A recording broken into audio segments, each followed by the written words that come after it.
कि यहां बाबर की मानसिकता, औरंगजेब की बलात्कारी मानसिकता, लूट की मानसिकता, 1400 साल पहले टेंट से निकल के आने वाला वो मजहब जिसने लूटा है, खसोटा है, पूरी दुनिया के अंदर आतंक मचाया है, दुनिया की सभ्यताओं को कोई एक बटन और एक सुई बना के नहीं दी है, ये उसके बीच का झगड़ा है। इसके लिए मंदिर नहीं बचाएंगे, ये मंदिर नहीं लड़ने के लिए आएंगे।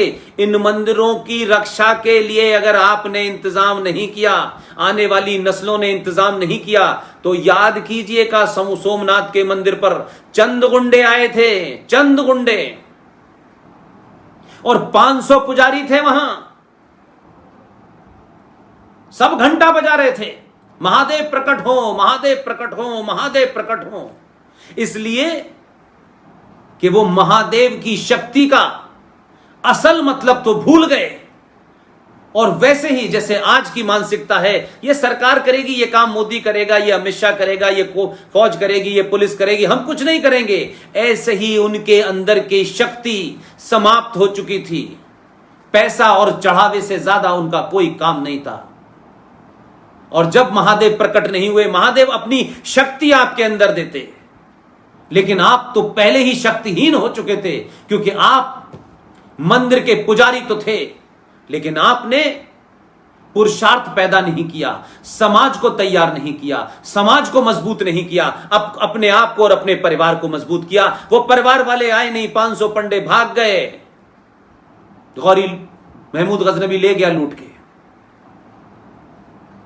और फिर सालों तक पड़ारा खंडर कोई नहीं आया। ऐसे लोगों की मदद कोई नहीं करता है। ये भगवान राम का मंदिर अरबों खरबों रुपए में बने, लेकिन ये जो कहा जा रहा है, देखिए साहब यहां तो सेकुलरिज्म है, यहां तो 200 मुसलमान फूल बेचते हैं। अरे वो बिजनेस करने आए हैं, फूल बेचने से उनकी आस्था नहीं हो गई। टेंट वाला मुसलमान के जाता है तब भी टेंट लगाता है, हिंदू के यहां जाता है तब भी टेंट लगाता है, दोनों की बारातों में लगाता है। इसलिए टेंट वाले का कोई धर्म नहीं होता, उसको पैसा कमाना है। तो ये फूल वालों का नाम लेकर के कहा जा रहा है यहां तो 200 मुसलमान, वो ऐसा लग रहा है कि वो ये कहें कि हम 200 मुसलमान हैं, हम यहां फूल बेचेंगे, पैसे नहीं लेंगे, हमारी राम में बहुत आस्था है।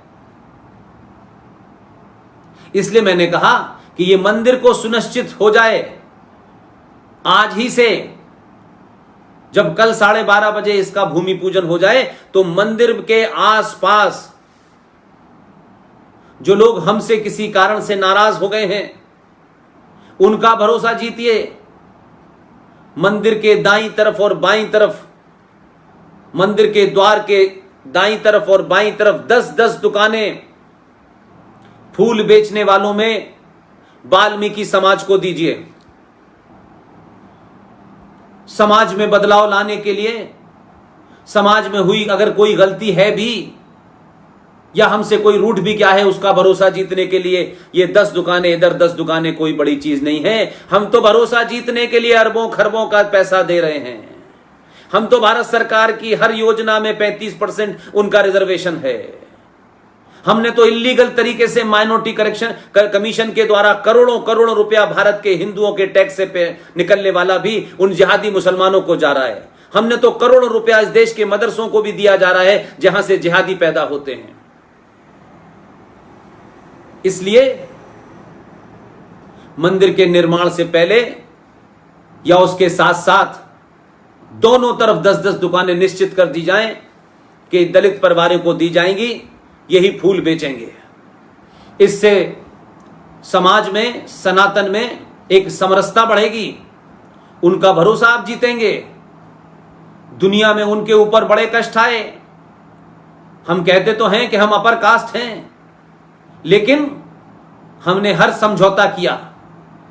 कश्मीर के 200 वाल्मीकि 1957 में गए, उनसे कहा गया कि सिर्फ शेख साहब की गंदगी आप उठाएंगे और कोई काम नहीं करेंगे।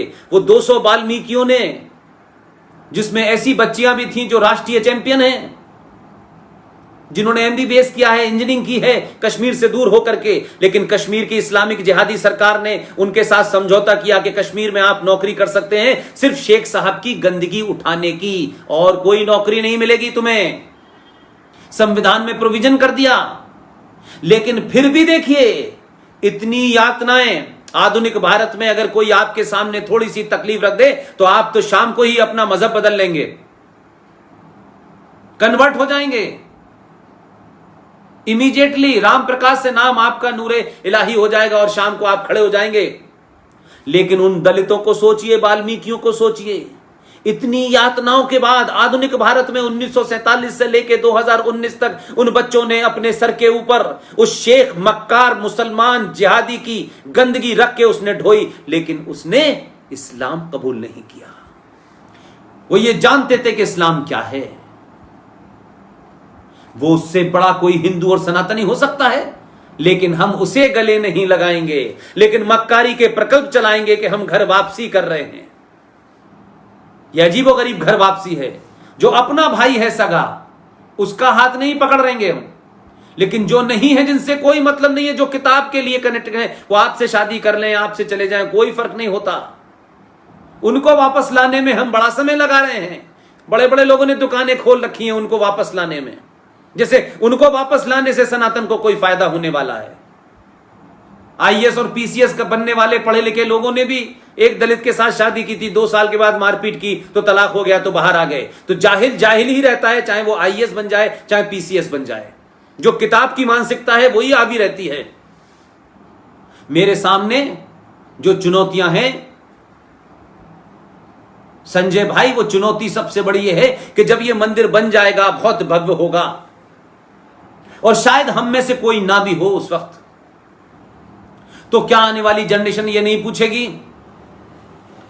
कि जिनके दौर में सोमनाथ लुटा, जिनके दौर में काशी लुटा, जिनके दौर में मथुरा लुटा, 30,000 मंदिर तोड़ के मस्जिद बनाई गई, ये इतिहास पढ़ने वाले लोग, जब इन्होंने अपनी देख रेख में एक ऐसे समय में जब समाज जागृत था, कम्युनिकेशन का दौर था, ये बात अपनी कह सकते थे।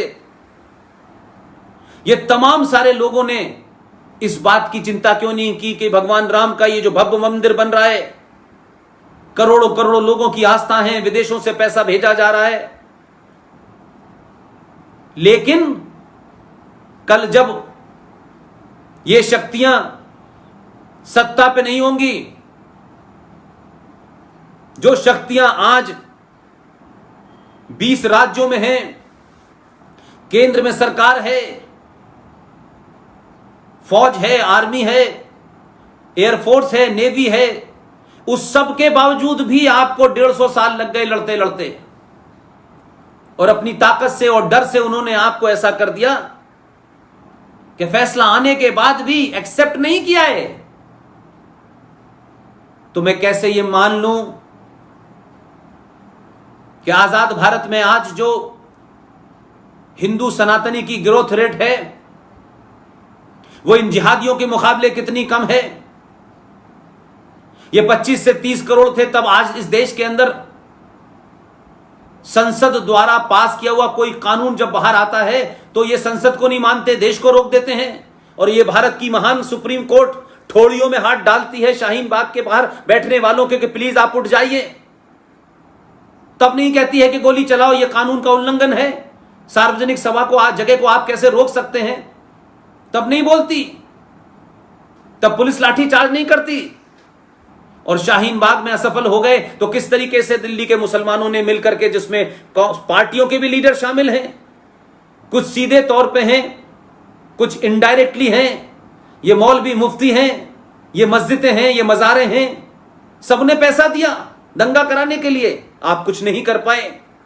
क्या अंकित शर्मा नाम के उस आईबी के ऑफिसर के सीने में जो 150 चाकू मारे गए, उसके बारे में कुछ सोचा आपने? आपने कहा रात हुई, बात हुई, चली गई, क्या फर्क पड़ता है, सरकार सजा देगी। सरकारें कभी सजा नहीं देती हैं, समाज सजा देता है। और जब सरकार तभी सजा देती है जब समाज जागरूक होता है, तब लगता है कि अगर हमने सजा नहीं दी तो हमारा गद्दी पे आना मुश्किल हो जाएगा। लिहाजा वो सरकारें पूरी ताकत के साथ सजा देती हैं, और ऐसी सजा देती हैं कि आने वाली नस्लें दोबारा से ऐसा न करें। इसलिए जब जब इस देश में जनसंख्या नियंत्रण कानून की बात आती है तो फौरन एक वर्ग खड़ा हो जाता है। यूनिफॉर्म सिविल कोड की बात आती है, एक वर्ग खड़ा हो जाता है। नाजायज तरीके से 370 35A को हटाया जाता है, तो इस देश के अंदर आप समझिए संजय भाई कि ये ताकतें कहां तक हैं कि इन ताकतों ने इंग्लैंड के इलेक्शन में, वहां जब दो पार्टियों के बीच चुनाव हो रहा था, कंजर्वेटिव और लेबर पार्टी, तो लेबर पार्टी से यह प्रस्तावना पास कराया कि लेबर पार्टी अगर इंग्लैंड के चुनाव में जीतेगी तो धारा 370 और 35A को यूएनओ में जाकर के हटवाएगी। उन्होंने, उस पार्टी ने यह रेजोल्यूशन पास किया।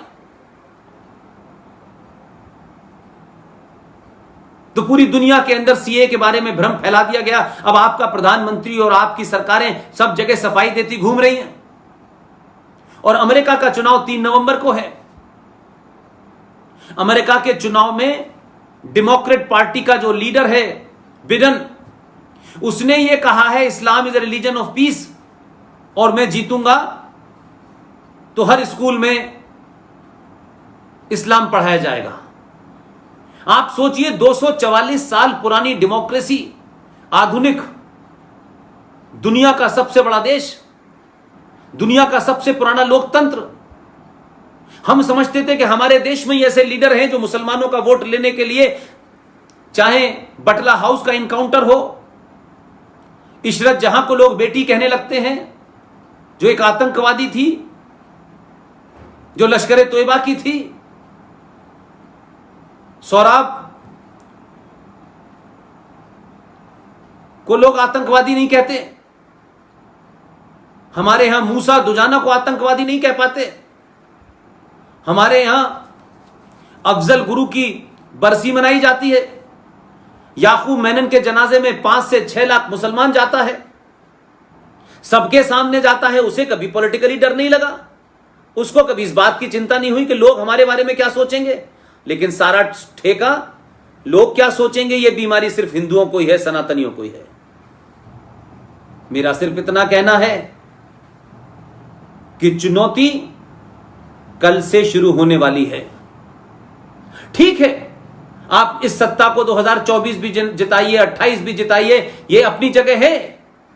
अगर आप ऐसा करते हैं तो यकीन मानिए कि आप अपने निजी स्वार्थों से ऊपर उठ के राष्ट्र के और सनातन के बारे में सोच रहे हैं। अगर ये नहीं जीती, अगर इसमें हमने अंतर्राष्ट्रीय षड्यंत्रों के बीच में फंसे और बहुत हम अपने आप को लॉजिकल और रीजनिंग पे चले गए, यही ताकतें होंगी और भगवान राम के भव्य मंदिर को उखाड़ने के लिए ये जिहादी फिर खड़े हो जाएंगे। क्या बंगाल में मंदिरों का जो हाल हो रहा है वो सबको नहीं पता? क्या कश्मीर के अंदर 1200 मंदिरों को तोड़ दिया गया है, तहस नहस कर दिया गया है? किसी को पता है? देश में पता तक नहीं चला। उसके लिए कई सौ साल एक मंदिर, एक देश में सरकार का आने का इंतजार आपने किया।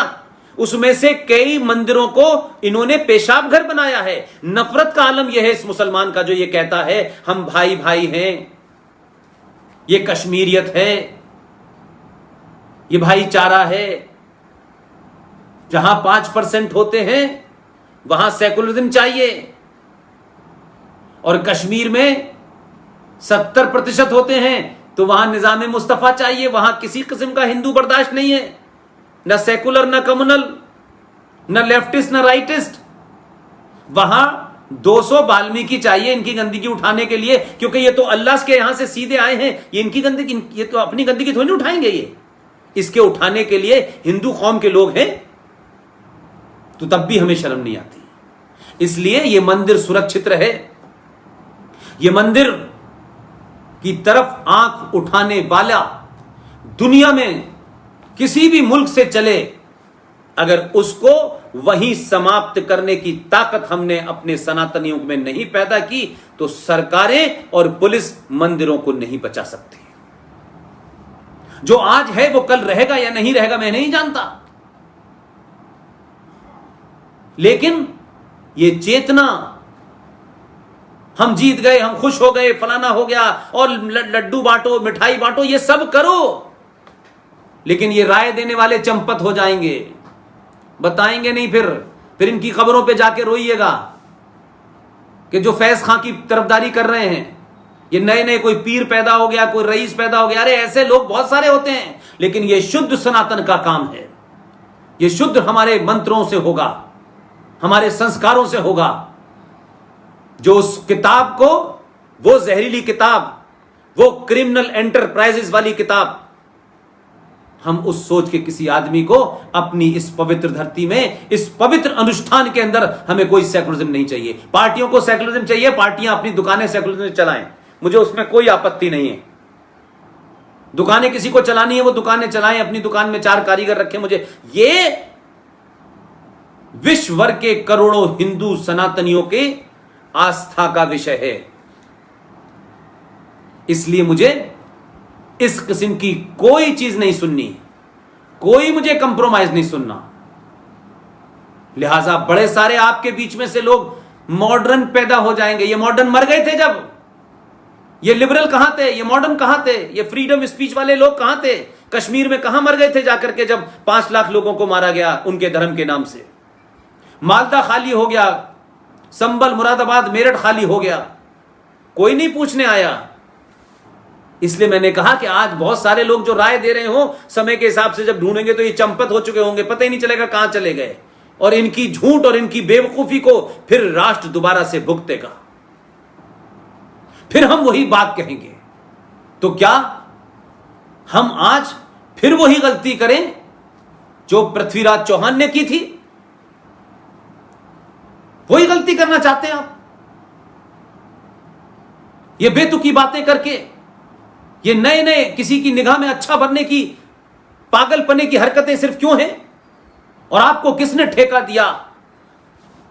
दुनिया भर के करोड़ों और भारत के 100 करोड़ हिंदुओं ने किसने ठेका दिया आपको कि आप ये हमारे ब्याह पे तय करें कि फैज आएगा, ये रफीक आएगा?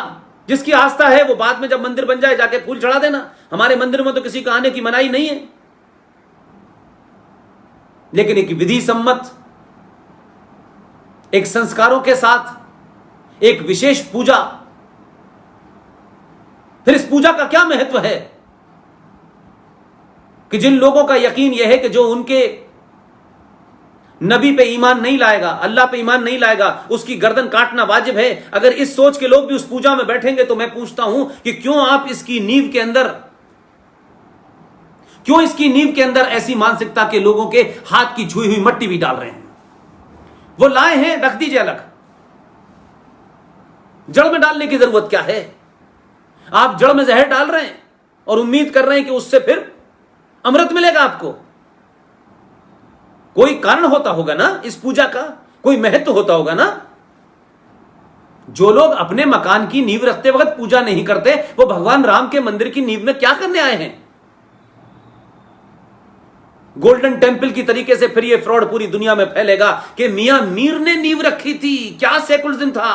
और मियां मीर ने जिस गोल्डन टेंपल में नींव रखी थी, उन लोगों ने क्या किया गुरु गोविंद सिंह के साथ?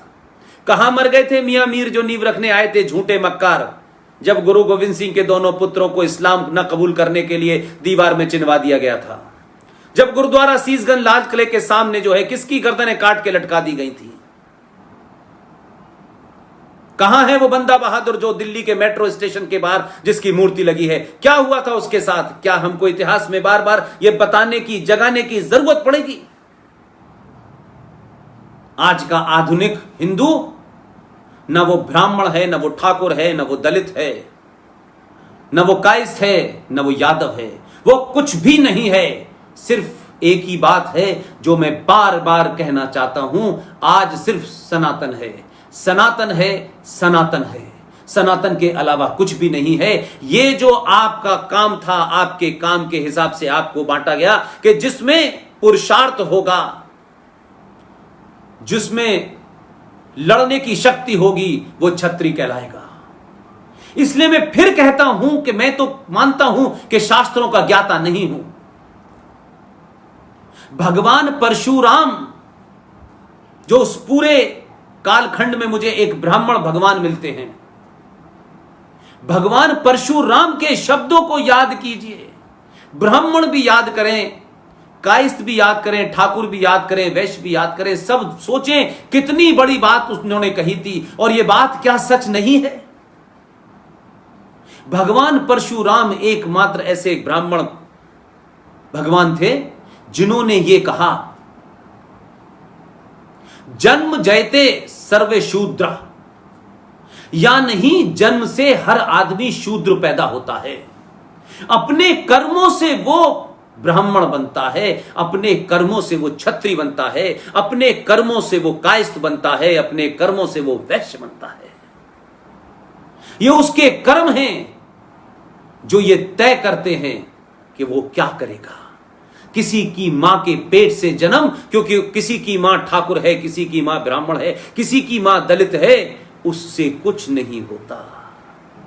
वो एक बायोलॉजिकल क्रिया है। सब ठाकुर के घर में जन्म लेने वाले सब ठाकुर ही फोर्स में नहीं जाते, सब बहादुर होते हैं, ऐसा भी नहीं है। हमें अपने कर्म से अपने आप को साबित करना है। जैसे डॉक्टरों की बिरादरी होती है, पत्रकारों की बिरादरी होती है, तो क्या यह तय है कि पत्रकार के घर में जो पैदा होगा वो पत्रकार ही होगा? ये नहीं है। ये जो एक्टरों के घर में जो एक्टर पैदा हो रहे हैं, आधे से ज्यादा कंडक्टर जैसे नहीं है, लेकिन उन्हें एक्टर बनाया जा रहा है। लेकिन समाज ने रिजेक्ट कर दिया कि भाई हम तुम्हें एक्टर नहीं मानते, तुम हो सकता है कहीं कंडक्टर अच्छे हो सकते हो लेकिन एक्टर नहीं हो। तो समाज तय करेगा, उसका पुरुषार्थ तय करेगा वो क्या है। किसी के घर में जन्म लेने से आप बड़े नहीं हो सकते, छोटे नहीं हो सकते। जिस समाज के अंदर कर्म प्रधान हो, तब आपके अंदर ये कमजोरियां कैसे आ सकती हैं। इसलिए मैंने कहा कि आज संकट यह है कि सरकार से लेके सब कुछ है। सरकार कानून से चलना चाहती है, संविधान से चलना चाहती है, संसद से चलना चाहती है। इसके बावजूद भी सरकार को बार बार यह सोचना पड़ता है कैसे लाना है, कब लाना है। 1976 में 42वें संशोधन के माध्यम से 7वीं सूची में यह कहा गया कि केंद्र सरकार और राज्य सरकारें जनसंख्या नियंत्रण पे तत्काल कानून बनाएं। 76 से लेकर के आज 2020 हो गई, इतना लंबा समय हो गया। 44 साल से इस देश में भारत के संविधान में लिखी चीज को भी नहीं लागू किया जा सकता, क्योंकि कोई नाराज हो जाएगा, उसकी नाराजगी पे देश चलेगा। 100 करोड़ लोग नाराज जिस दिन हो गए तो सरकार का खजाना खाली हो जाएगा, यह देश नहीं चल पाएगा। लिहाजा इस किस्म का अपीजमेंट इस देश के गद्दारों के खिलाफ, जो भारत के संविधान को नहीं मानते, वो कोई हो, किसी धर्म जाति का हो, मुझे इसमें कोई इंटरेस्ट नहीं है। लिहाजा मैं ये कहना चाहता हूं कि जनसंख्या नियंत्रण कानून को लाने में अगर इतनी देर हो रही है तो इसका मतलब है इस सरकार का संकट यह है कि यह 70 साल बाद आई है। इतने गहरे गहरे यहां पे सांप्रदायिक और आतंकवादियों ने गड्ढे खोद रखे हैं, और उन गड्ढों की पहरेदारी इस देश में तथाकथित सेकुलर हिंदू कर रहा है, तथाकथित सेकुलर वामपंथी कर रहा है। लिहाजा आसान नहीं है रहा। इसलिए मैंने कहा कि राज्य और राष्ट्र के बीच का जिस दिन आप फर्क समझ जाएंगे, तब आपको लगेगा कि आपको करना क्या है। इसलिए हमारे साथ में क्या हुआ कि इतिहास में हमें पढ़ाया गया। आप सब जो भदोई के जितने भी गणमान्य लोग हैं, तमाम मेरी बहनें हैं, माएँ हैं जो मुझे सुन रही हैं, जरा कभी सोचें कि उन्होंने अपने स्कूल के दिनों में क्या पढ़ाया गया। कहा गया कि भारत में कुप्रथाओं के खिलाफ फला ने बड़ा संघर्ष किया। और कुप्रथाएं क्या थी? हमारे यहां कुप्रथा थी, सती की कुप्रथा थी साहब, घूंघट एक कुप्रथा थी, बाल विवाह था। लेकिन एक सवाल मैं आपसे पूछना चाहता हूं, जिन किताबों में यह लिखा गया है, क्या उन किताबों में कभी यह लिखा गया कि बुर्का भी एक कुप्रथा थी? बहु विवाह या 4 शादियां करना भी एक कुप्रथा थी? यह निकाह हलाला भी कुप्रथा थी? यह मुता, जिसे मजहब ने लीगली एक प्रोस्टिट्यूशन को लीगल और मजहबी मान्यता देने के लिए मुता बना करके कहा गया कि आप लीगली प्रोस्टिट्यूशन कर सकते हैं। रिलीजियसली प्रोस्टिट्यूशन कर सकते। यह कुप्रथा नहीं थी, ये तो महान प्रथाएं थी, इनका जिक्र नहीं बताया गया कभी आपको। लिहाजा आप अपनी प्रथाओं को और उनको भी गलत तरीके से रखा गया। यह नहीं बताया गया कि यह सती की प्रथा नहीं थी। अगर यह सनातन के हिंदुओं की प्रथा होती तो भगवान राम की 3 माताएं थीं। उनके पिताजी के निधन के बाद मुझे बताएं 3 माताओं ने क्या सती हुई थी? कोई इतिहास में ऐसा पन्ना मिलता है? लेकिन क्या था, यह सती प्रथा तो उस दौर में शुरू हुई जब ये जिहादी इस्लामिक आतंकवादी मुसलमान मुगलों की शक्ल में भारत आए, तो इनकी आंखों में वासना थी। इनकी आंखों के अंदर जो जहर भरा हुआ था, क्योंकि ये अपने साथ औरतों को लेकर तो आए नहीं थे, तो यहां की औरतें, यहां की लड़कियां, यहां की बच्चियों के प्रति जो इनके मन में, इनकी आंखों में वासना थी, उस वासना से बचने के लिए घूंघट किया। और जिनके पति मारे गए, युद्ध में मारे गए, इनके हरम की हिस्सा बनने से उस औरत ने अपने पति की चिता पे आग में बैठ गई, जिसे सती का नाम दिया गया। यह एक टेम्परेरी ऐसी घटनाएं थी